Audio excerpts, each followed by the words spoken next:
always been drawn to the power of words and how they can build, how they can tear down, and how they can inspire or control. And if there's one book that has shaped the world more than any other, that's the Bible. It's been a source of hope for millions, a guide for those who are seeking the truth, and a foundation for our faith.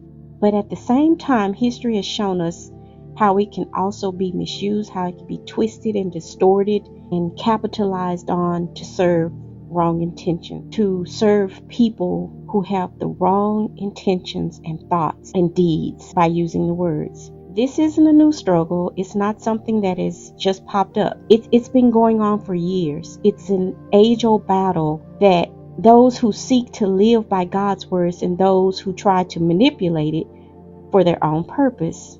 It's nothing new. So what I'm going to speak about today, it isn't new, but it is very relevant to our times we're living in. And interestingly enough, this very dynamic was powerfully captured in the Book of Eli. It was a movie that left a lasting impression on me. It got me really thinking about how the Bible is meant to be treated versus how it's often exploited by many. And I want to preface this by saying this isn't about any specific person, but you form your own opinion or thought behind it.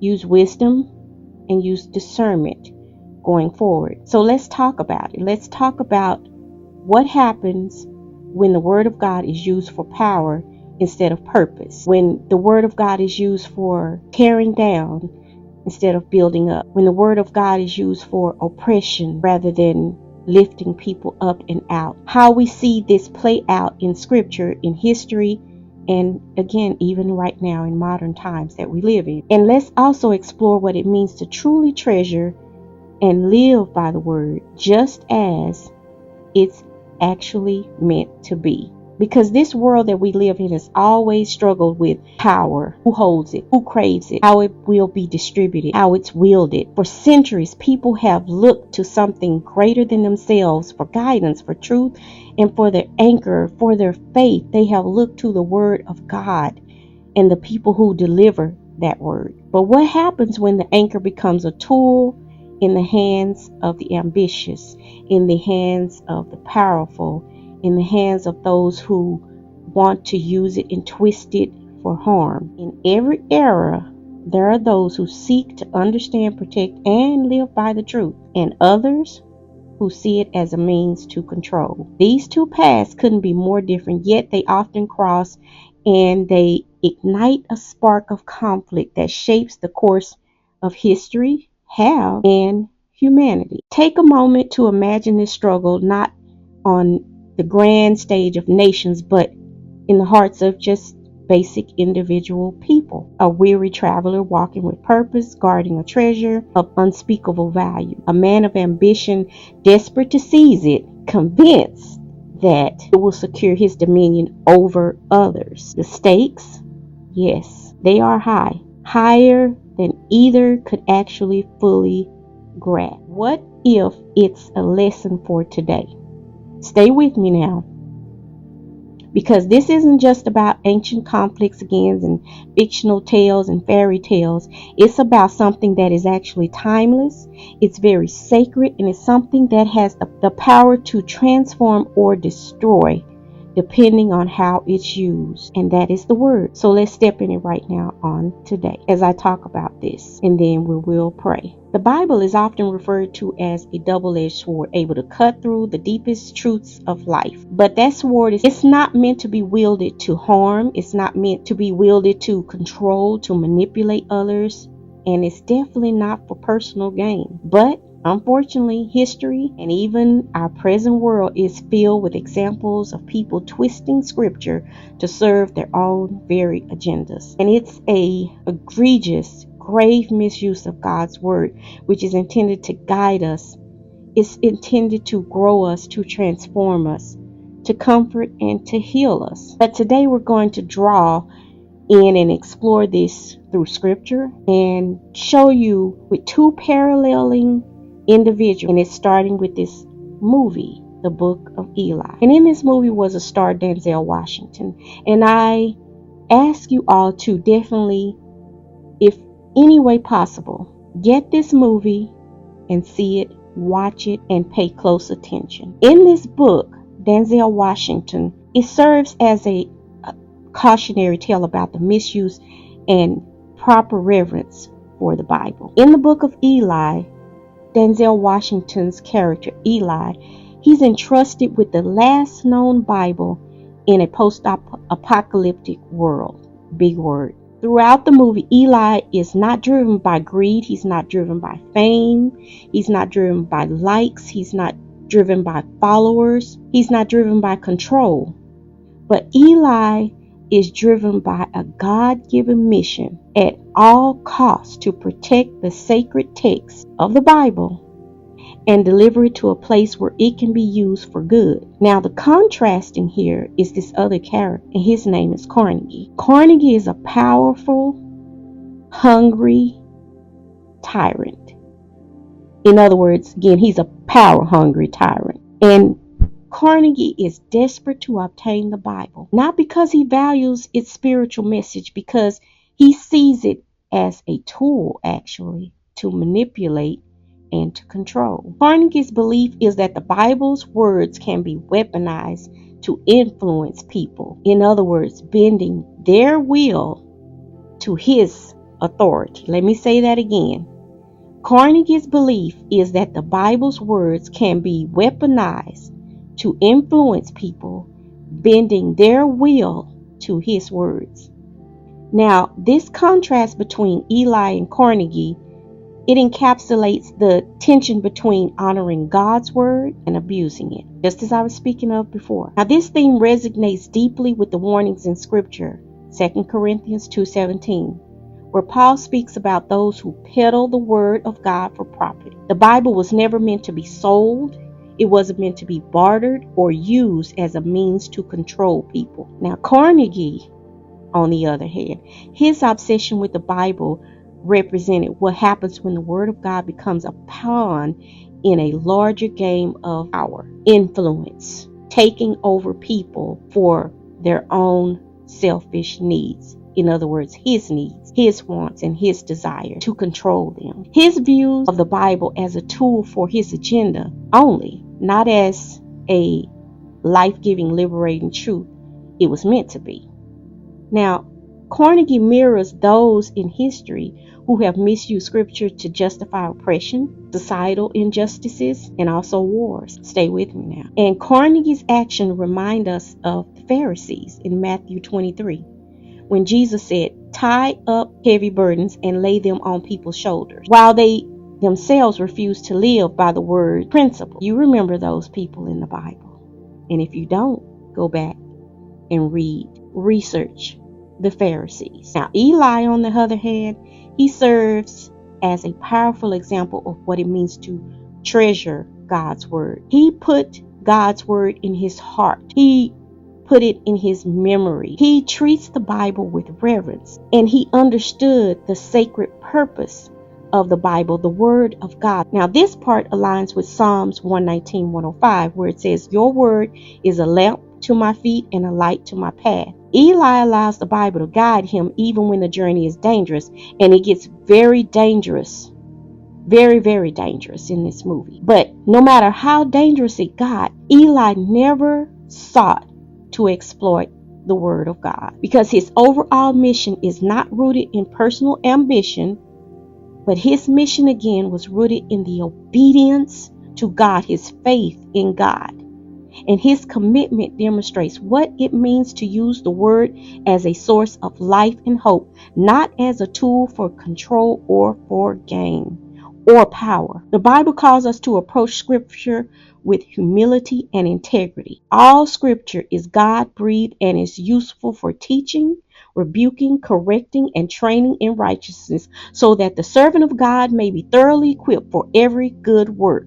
Note that purpose of Scripture is always tied to righteousness and good works, not manipulation, not pride, or for personal gain. Let me read that again. All Scripture is God-breathed and is useful for teaching, rebuking, correcting, and training in righteousness, so that the servant of God may be thoroughly equipped for every good work. Not manipulation, not pride, nor personal gain. Those who distort scripture for selfish reasons fail to understand the weight of their actions. Because Jesus also warned us in Revelations 22:18 through 19 that anyone who adds to or takes away from God's word will face dire consequences. That is what the word of God says. The word is sacred and it will hold its value, and its misuse is a grievous offense, and God is not pleased. So one of the striking moments in the book of Eli for me is the revelation that Eli is blind throughout the film, or he's thought to be blind. This reality brings about the true understanding of scripture that does not come from merely having access to the words on page. Because if we look at Carnegie, his obsession with possessing the Bible in its physical form is contrasted with Eli's ability to actually, as I said before about him, he embodied it in his teachings. He hid the word in his heart. And if you look at Carnegie, his vision is clouded by greed and control. Eli demonstrated that the word of God is living and active, written not just on paper, but written in our hearts for those who truly seek God, as it says in Hebrews 8 and 10. Now, this truth is also reflected in John 5:39 through 40, when Jesus rebuked the Pharisees for studying the scriptures diligently, but they failed to come to him for life. Let me say that again. Jesus rebuked the Pharisees for studying the scriptures diligently, but failed to come to him for life. In other words, simply possessing or quoting the Bible is not enough. Its power lies in its ability to transform your life and to point you towards Christ. Eli's journey reflects this as he embodied the teachings of Scripture through humility, perseverance, and trusting in God's plan. And then if we look at Carnegie's, his downfall revealed the emptiness of using the Bible again as a tool for manipulation, power, and to lord over people to do his will. So in other words, the Bible, when misused, can indeed have power, but it is a power that is corrupt. When Carnegie speaks about wanting to use the Bible to control people, he touches on a god-awful, horrible, tragic truth.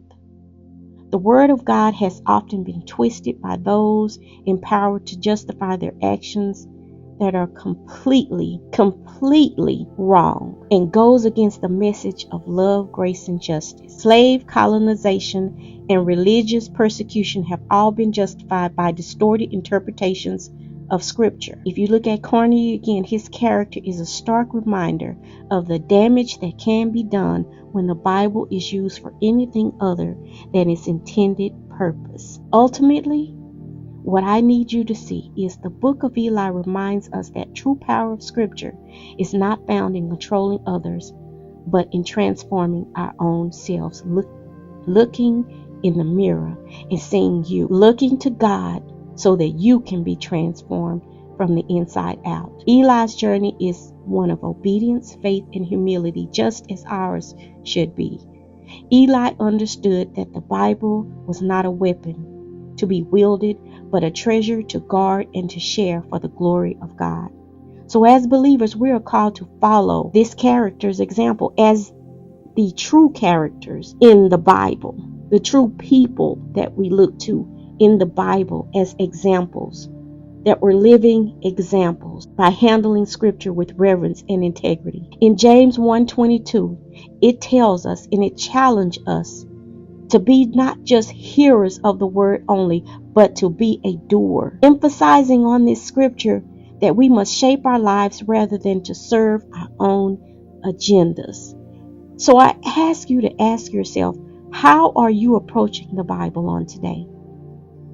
Are you seeking to align yourself with God's will or your own way? Are you using those scriptures to lift up or try to put somebody down? Are you using those scriptures to try to justify your own desires and your own actions? Because Carnegie's downfall in the Book of Eli serves as a warning against the latter, while Eli's faithfulness reminds us of the beauty and responsibility of carrying God's word in our hearts and in our lives and being transformed by it. So let us not take this lightly, this gift of scripture. And may we all remember that its purpose, the word of God, is to draw us closer to God and also one to another, engaging in love, engaging in peace, engaging in kindness, engaging in grace.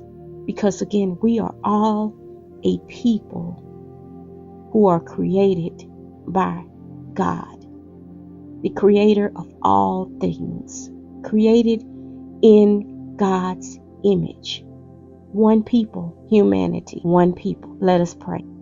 Heavenly Father, we come to you today first and foremost to say thank you for being God and God alone, our creator, our sustainer, our waymaker, our life giver. Thank you for the gift of your word that is a lamp unto our feet and a light unto our path. You have given us the truth, not to be twisted for power, not to be used for control or to put each other down, but to lead us into righteousness and wisdom and love and mercy towards one another. Lord, help us approach the Bible with reverence, not as a weapon to manipulate, but as a guide to transform our hearts. We have seen how people both in history, even in the Bible, and in our time have misused scripture for personal agendas, just as this character in this movie. But we ask that you, Father, guard our hearts from such deception and keep us from being prideful, keep us from being selfish and having selfish ambition, and from any desire to twist your truth to fit our own plans. And instead, Father, we pray that let us be faithful stewards of your word, willing to carry it with humility, to live it out with integrity, and to share it with pure intentions with others, to lift them up, to help them to transform their lives through your word. Lord, open our eyes to discern when others misuse your words. Give us wisdom to recognize when scripture is being taken out of context, when it is being used to oppress rather than to lift up, when it is being wielded for control rather than conviction. And let us not be swayed by those who are there to manipulate your truth, but instead be rooted in the genuine love and grace you have revealed through Jesus Christ. May your word, Father, dwell in us richly, not just on the pages we read, but in the way we live, in the way we speak, in the way we love others, in our actions, in our everyday deeds, in everything that we do and that we say going forward. Let it be written in our hearts, guiding us towards you and away from anything that seeks to corrupt its message, Father. And Lord, for those who have been hurt, who have been deceived, who have been burdened, who have been misused, who have been abused, who have been put down by the misuse of the word, we ask for healing for them right now, Father God, because it wasn't your word that hurt them. Let them know it was the person or the people who was misusing the word that hurt them. But you are the restorer. You are the healer. So I ask, Father, that you restore their faith in you, not in a flawed interpretation of a man or a woman, but in the truth, in the unchanging and life-giving power of your word, of your scriptures. And Father, we surrender ourselves to your truth, Lord, right now. May we always seek to walk in the light of your word and never use it to cast shadows on others. It's in Jesus' name that I pray. Amen.